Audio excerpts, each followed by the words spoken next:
सकते हैं।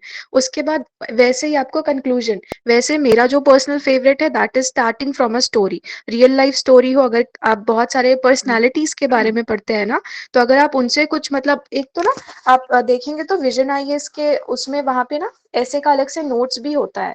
तो वो हर एक टॉपिक, जैसे कुछ बड़े बड़े टॉपिक्स हो गए, विमेन एम्पावरमेंट हो गया, एजुकेशन इन इंडिया हो गया, हेल्थ केयर इन इंडिया हो गया, तो वो वहां पे ना बहुत सारे anecdotes, data, facts, figures already रखते हैं। तो आपका ना एक फॉर्डर पहले से तैयार होना चाहिए।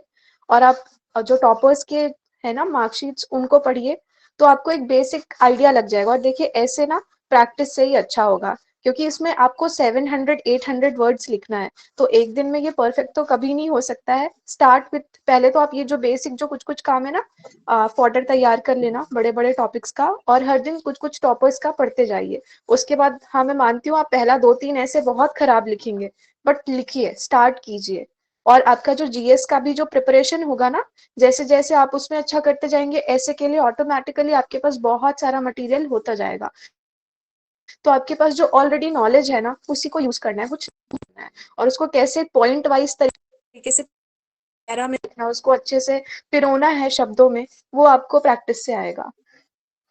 Of course. दृष्टि आईएएस में भी बहुत सारे टॉपिक्स आपको मिल जाएंगे। मैं पर्सनली विजन का फॉलो करती हूँ, उनका जो ऐसे का नोट्स का अलग से आता है, तो आप वो देख सकते हैं। हिंदी मीडियम में भी आपको मिल जाएगा वो। Of course, of course. और जो इंग्लिश मैम में स्मृति शाह मैम पढ़ाती हैं ऐसे, वो बहुत ही शानदार पढ़ाती हैं, इसमें कोई डाउट नहीं है। और जो चीज अच्छा है वो मुझे बोलने में कोई कोताही नहीं है, चाहे वो किसी भी और सर प्लेटफॉर्म एक पर हो। और चीज मैं बोलना चाहूंगी ऐसे में, जब विजन आईएएस में मैंने क्लास किया था, तो मैम का एक चीज मुझे बहुत पसंद आता था। वो हमेशा कहती थी कि कोई भी टॉपिक पे एकदम मतलब शुरू मत हो जाओ लिखना। हम्म। सबसे पहले जो आपका पीछे वाला पेज है उसमें ब्रेनस्टॉर्म कीजिए। हम्म। कैसे करेंगे? वो टॉपिक लीजिए और उसमें ना हाउ, व्हेन, वेयर, व्हाट, और इस टाइप के जो क्वेश्चंस होते हैं, हाँ, तो वो आप सोचिए। जब आप ये सारे पॉइंट्स लिख देंगे, और उसके अलावा जब आप बॉडी में सोचे, तो उसके लिए ना आप जैसे इकोनॉमिक उसका क्या क्या हो सकता है, पॉलिटिकल वे में आप क्या क्या उसको सोच सकते हैं। तो इस सोशल तरीके क्या से है, ना अलग पॉलिटिकल क्या अलग है, डायमेंशंस, हाँ फिलोसफिकल हाँ, क्या अलग है, अलग कल्चरल डायमेंशंस क्या है। देखिए हाँ, उसके। बिल्कुल। और जब आप ये सब पूरा कर लेंगे ना, तो उसके बाद ऑटोमेटिकली आप तो या तो इंट्रोडक्शन शुरू में सोच सकते हैं, या तो इतना सारा कुछ करने के बाद आखिरी में सोचे कि आप इसको इंट्रोड्यूस कैसे करेंगे इस पर्टिकुलर चीजों को। क्योंकि देखिए आपका इंट्रोडक्शन जो होता है ना, फर्स्ट इंप्रेशन बहुत इंपॉर्टेंट होना चाहिए। अगर आपने इंट्रोडक्शन इतना अच्छा कुछ लिख दिया, तो उनका इंटरेस्ट बना बनाया रहेगा, एंड डेफिनेटली आपको मार्क्स भी कुछ अच्छे मिल जाएंगे उसमें। और मैं जिस स्टोरी से स्टार्ट करती हूँ, मैं एंड भी और कंक्लूजन भी वैसे ही करती हूँ। जैसे अगर मैंने रेखा से किसी स्टोरी से स्टार्ट किया है, तो मैं हमेशा कोशिश करती हूँ कि जो एंड या कंक्लूजन है वो कहीं ना कहीं उसको ही समराइज करे। तो इस तरीके से आप कर सकते हैं, और ये प्रैक्टिस से ही होगा। 10-15 ऐसे आप लिखेंगे, आपको ऑटोमेटिकली फिर किसी भी टॉपिक में मिल जाए ना, आप लिख लेंगे। बेसिकली अंकिता क्या कहना चाहती है, इसको बोलते हैं कि एनेक्डोट के माध्यम से ऐसे को लिखना, ये तरीका कहलाता है। एनेक्डोट मतलब होता है छोटी छोटी किसी कहानियों को लीजिए। जैसे कि रेखा का एग्जांपल दिया कि रेखा एक गरीब लड़की है, वो पढ़ना चाहती है। उसको स्कूल जाने के लिए जो है कि 3 किलोमीटर जाना पड़ता है। फिर वो जब घर आती है तो उसको मटके का पानी लाना पड़ता है, वो पानी भरना पड़ता है। उसके पास जो है कि कोई अच्छा शौचालय का सुविधा नहीं है, बारिश में उसके घर टूटे हुए हैं। इससे क्या, इसमें शो क्या हो रहा है इस एनेक्डोट में, कि गरीबी को दर्शाया जा रहा है कि किस तरीके से रेखा एक गरीब लड़की है। उसके आसपास में स्कूल नहीं है, उसको पढ़ने के लिए दूर जाना पड़ता है। आसपास में पीएचसी नहीं है जो प्राइमरी हेल्थ सेंटर होता है। इन सारी चीजों की सुविधा नहीं है। तो ये एनेक्डोट है। मेट्रो वाला कहानी आप बना सकते हैं। तो इस तरीके से बहुत सारे एनेक्डोट हम लोग बताते हैं। कहने का मतलब है कहानी से ऐसे लिखने का प्रैक्टिस करने के लिए अंकिता इसलिए कह रही है। उससे होगा क्या कि आप जो है कहानी के माध्यम से किसी बड़े सामाजिक मुद्दे को, आर्थिक मुद्दे को, राजनीतिक मुद्दे को आप डील कर सकते हैं। और उसमें होता क्या है ना, उसमें मार्क्स ज्यादा मिलने के चांस होते हैं। कैसे चांस ज्यादा होते हैं? उसमें मार्क्स इसलिए ज्यादा मिल जाते हैं क्योंकि ऐसे पढ़ने वाले को एक नया कहानी सुनने को मिल जाता है। जैसे आप कबीर जी का कोई दोहा से स्टार्ट करेंगे, या कोई कोटेशन से स्टार्ट करेंगे, चाहे वो क्या कहते हैं बिल गेट्स का हो, या फिर जिनका भी कोई कोट्स हो। वो इतने पढ़े लिखे लोग होते हैं, इतने वेल रेड होते हैं, उनको याद रहता है ये तो कबीर का दोहा है, चलो 1 नंबर दे दो। ये बिल गेट्स का कोट्स है, 2 नंबर दे दो। ये अब्राहम लिंकन का कोट्स है, 3 नंबर दे दो। तो लेकिन आप जब नया कहानी पढ़ेंगे तो उनको भी पढ़ने में मजा आता है। उनकी जो है ना मोनोटोनी ब्रेक होती है उस समय। ठीक है अंकिता, यही ना अंकिता कहना चाह रही है तुम भी? Yes sir, absolutely.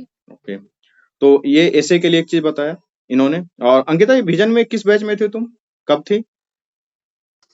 सर 2018 के बैच में थी, आरबी आरबी कौन सा 3। था? आरबी 3 था। RB 3, yes. एक जमाने में हम भी आरबी 12 बैच में पढ़ा करते थे विजन में। कौन कौन से क्लासरूम में गए थे Sir, बैठने may के I लिए? ask a question? Yes yes, ask ask. Sir, मैं जब भी मैं एसएससी में ये एसएससी भी साथ में तैयारी करता हूँ, तो यस एसएससी में सर पीटी निकाल लेता है। मेंस में ना मेरा इंग्लिश वीक शुरू से ही रहा है सर। पता नहीं, मैं इंग्लिश मैथ तो अच्छा स्कोर में अच्छा हो जाता है, हाँ हाँ हाँ लेकिन मैं हमेशा इंग्लिश में मेरा ना तो बहुत दिक्कत है। मैं कि हिंदी बैकग्राउंड से रहा हूँ ना, यस थोड़ा आईसी भी भले मैं मेरा एमएससी मैथ से रहा है, हाँ। पर मेरा इंग्लिश ना थोड़ा वीक हो ठीक जाता है। ठीक, इसके लिए समझ क्या रहे करे समझ सर, बहुत रहे। ये दिक्कत हो बिहार जाता झारखंड है। उत्तर प्रदेश वालों के लिए ये समस्याएं हैं ही। Ankita, I think you are more suitable for this question. Answer the question for बहुत इम्प्रूवमेंट ऑफ वीक है इंग्लिश। सर, बहुत वीक है, क्या करे कुछ समझ नहीं आता। Okay. Okay sir, I would want to ask कि आपका जो क्वेश्चन होता है वो ऑब्जेक्टिव टाइप क्वेश्चन है कि ऑब्जेक्टिव मेंस होता है, के लिए हाँ। आप पूछ रहे हैं स्पेसिफिकली? ऑब्जेक्टिव ऑब्जेक्टिव होता है ठीक है। इनका। ऑब्जेक्टिव में अनसीन पैसेजेस होते हैं और यस, ग्रामर भी। ग्रामर होते हैं, हाँ। और वोकेब होते हैं। ठीक है। और साइनो हाँ। इंटो वगैरह ये जो होता है वोकेब का सारा सेक्शन, ये सब हो रहा था इनका। ओके। तो सबसे पहले तो देखिए जो पैसेजेस वगैरह है ना, तो उसके लिए तो आप न्यूज़पेपर रीड कीजिए, स्पेशली द एडिटोरियल वाला जो कॉलम होता है। तो उसमें आपको थोड़ा सा एक वो समझ आ जाएगा कैसे समझना है कॉम्प्लेक्स सेंटेंसेस को। और रही बात ग्रामर की, तो एक ना इंग्लिश और हिंदी दोनों मिक्स्ड, मतलब जो हम लोग इंग्लिश जिसे बोलते हैं, तो वैसा एक ना इंग्लिश ग्रामर का बुक भी है जो मैंने भी रेफर किया था अपने स्कूल डेज में। तो केपी ठाकुर सर का एक बुक है, तो आप उससे पढ़ सकते हैं। अगर आपको पूरा इंग्लिश में अगर आप जाएंगे तो बहुत कॉम्प्लेक्स कई बार बुक्स हो जाते हैं कि समझ ही नहीं आता है। तो केपी ठाकुर सर का बुक आप रेफर कर सकते हैं, ब्लू ग्रीन कवर का वो होता है, और उसमें हिंदी में सारी चीजें लिखी हुई हैं इंग्लिश ग्रामर के लिए, तो बहुत इजीली आप उसको समझ जाएंगे। Okay, next question. ठीक ठीक है, ये ईश्वर समझ गए जैसे चीजों को? एक्चुअल में मेरा डेट ऑफ बर्थ 27 हो गया। बहुत मतलब बहुत प्रेशर है ऐसा। करे तो नहीं करे नहीं, क्या, ऐसा दिक्कत होने लगा इतना ना इतना सर। इतना प्रेशर नहीं लेना है। अभी 27 ही है, हुआ है ना। हाँ। कोई नहीं, अभी यस सर। एसएससी में थोड़ा सा है, कोई बात नहीं है। बट प्रेशर लेने से एग्जाम नहीं निकलता है, इस चीज को समझ लीजिए। जिनका भी ये एज वाला सवाल आते रहता है मेरे पास कि मेरा सर इतना एज हो गया, मेरा उतना एज हो गया, कोई बात नहीं। जितना भी एज हो गया, अब आप एज को कम नहीं कर सकते हैं। सबसे पहले इस सच्चाई को स्वीकार कीजिए। दूसरी बात यह है कि प्रेशर लेने से क्या हो जाएगा, एग्जाम निकल जाएगा? बिल्कुल नहीं निकलेगा। आप सही से प्रिपरेशन करें, सही गाइडलाइन लें, सही लोगों के साथ जुड़ें। ठीक है, कोई जरूरी नहीं है कि कोचिंग करना ही है। इवन कि मेरा भी कोचिंग, अगर कोई सही गाइडलाइन देने वाले आपको हैं, तो आप शांति से बैठ करके अपना पढ़ाई कर सकते हैं, बशर्ते कि गाइडलाइन देने वाले बिल्कुल राइट पर्सन होना चाहिए। ठीक है, तो वो हो जाएगा। 27 हुआ है तो शायद आई थिंक कि ये लास्ट एज रहता है ना इसमें, जनरल कैटेगरी से एसएससी में। Yes sir. कोई नहीं, अगर कोई कैटेगरी होगी आपको तो 3 साल तो ओबीसी को है, 5 साल एससी एसटी को है, तो कैटेगरी से भी जा सकते हैं। और दूसरा है कि सिर्फ एसएससी का जो जनरल वाला रहता है उसी में 27 है, बाद बाकी में तो 30 तक है। वो ऑडिटर वाला वगैरह में तो वो पोस्ट भी बड़ा है, तो आप उनके लिए भी ट्राई करें। उसमें इकोनॉमिक्स वगैरह थोड़ी सी पढ़नी होती है, तो इतना इकोनॉमिक्स तो हम इसी क्लास के दरमियान पढ़ा देंगे आपको। उसमें जितना भी, चाहे वो जीएसओ वाला पेपर हो जिसमें कि स्टैटिक्स होगा, तो डीआई में उतना स्टैटिक्स हम लोग पढ़ा ही देंगे, और इकोनॉमिक्स पढ़ा देंगे, तो वो काम चल जाएगा। ठीक है, तो टेंशन नहीं लेना है। और किन्हीं का कोई सवाल है? एनी क्वेश्चन, क्योंकि मैम जाएंगी यहाँ से अभी। सर रेगुलर अगर नोट्स ग्रुप में ये भेजा क्लासेस जाए अब तो अच्छा रेगुलर रहेगा ही सर। चलेंगी। ठीक है, तो thank you so much Ankita, तुम अपना इतना वैल्यूएबल टाइम दी यहाँ पे। ठीक है, और 10 बजे से। मैंने यस्टरडे में मैथ का नोट्स ग्रुप में भेजना था। ठीक है, वो करवा देंगे हम। अभी आया नहीं था सर। ओके, तो अंकिता, 10 बजे से जैसे ही सर आ जाते हैं तो इन्फॉर्म कर दिया जाएगा वहाँ पे, वो मेन इंटरव्यू वाले ग्रुप में, तो उस समय आप जुड़ें। और आप अंकिता अभी कर क्या क्या रही हैं अपनी प्रिपरेशन के लिए, थोड़ा सा बता दें, 2 मिनट। सर मैं अपने हॉबीज पे थोड़ा काम कर रही हूँ। मैंने सोचा है कि मैं डांसिंग जो है वो रखने वाली हूँ। बिल्कुल चेस रखें। और वैदिक एस्ट्रोलॉजी तो वो मुझे बोलना ही है, तो ये 3 हम्म चीज़ों पे इन डेप्थ थोड़ा काम कर रही हूँ ताकि किसी भी टाइप के क्वेश्चंस को मैं टैकल कर पाऊँ। हम्म और करंट अफेयर्स, क्योंकि वो मेंस के लिए भी हेल्पफुल होगा, हम्म। और इंटरव्यू के लिए भी, तो उस पे थोड़ा काम कर रही हूँ। तो करंट अफेयर्स के लिए क्या क्या पढ़ रहे हैं आप अभी?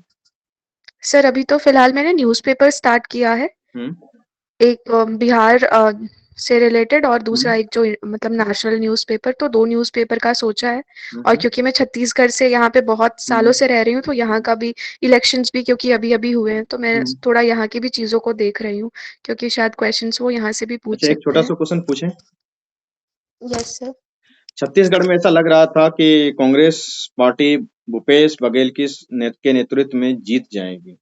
मीडिया के बहुत सारे एग्जिट पोल भी ऐसा ही बता रहे थे, बट ऐसा क्या हुआ कि भाजपा एक अच्छे मार्जिन से वहां जीत गई? Sir, can I share my personal opinion on this? Yes, you can share here. Sir, I believe that there were a lot of like corruption charges, specially Vyapam के घोटाले और बहुत सारी ऐसी ऐसी चीजें हुई जो कहीं ना कहीं कांग्रेस का जो इमेज है वो थोड़ा खराब की है, तो that could be one of the major reasons for it.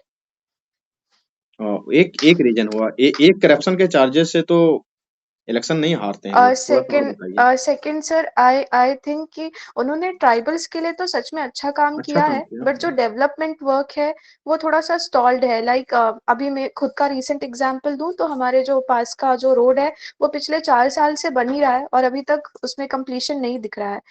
Apart from that, अटल आवास जो यहाँ पे बना हुआ है वहां पे कोई भी अभी तक water supply, tap water supply नहीं हुआ है।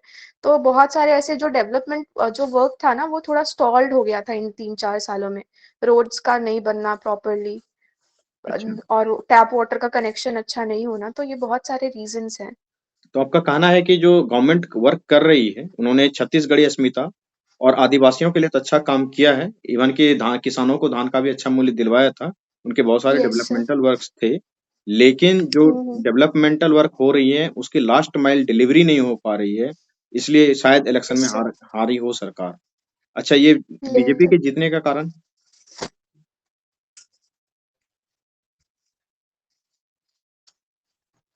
बीजेपी क्यों जीत गया? ये भी तो सवाल हो ही सकता है ना, कुछ है आइडिया? सर, अगर आप पहले भी छत्तीसगढ़ का देखेंगे तो डॉक्टर मतलब एक बहुत सारे उन्होंने टर्म्स एंजॉय किए हैं। बीजेपी हमेशा से यहाँ पे रूल करते हैं। हम्म हम्म पीपल विल तो शायद वापस से। और एक और चीज, डॉक्टर रमन सिंह जी के टाइम पीरियड में ऐसा था कि वो स्टूडेंट्स को मोबाइल फोन, लैपटॉप, ये सारी चीजें भी करते थे। मैंने खुद मतलब जब मैंने यहाँ पे इंजीनियरिंग की तो इवन आई गॉट दैट। और उन्होंने लड़कियों के लिए भी बहुत सारी काम चीजें की थी, जैसे ट्यूशन फी माफ करवा देना। तो आप विश्वास नहीं करेंगे कि यहाँ का प्रीमियर जो इंस्टीट्यूट है वहां से मैंने इंजीनियरिंग महज 12,000 रुपए में किया है। तो बहुत सारे ऐसे ऐसे उन्होंने स्कीम्स यहाँ पे लाए थे जो स्टूडेंट के लिए बहुत अच्छा था, तो शायद अच्छा, लोग वापस से उनको एक टर्म देना चाहते हैं। कहने का मतलब है कि गवर्नमेंट जो भी काम करे उसकी लास्ट माइल डिलीवरी होनी चाहिए। अ, और क्या कहते हैं, ये छत्तीसगढ़ की बोली जो होती है, छत्तीसगढ़िया बोलने जानते हैं आप? सर, मैं बहुत फ्लुएंट तो नहीं हूँ बट मुझे समझ आ जाता है। कुछ बातचीत करेंगे छत्तीसगढ़ी में, जैसे हम जो भी क्वेश्चन पूछेंगे उसका छत्तीसगढ़ी में आपको आंसर करना है, तो अपना परिचय थोड़ा सा छत्तीसगढ़ी में पढ़ लेते हैं।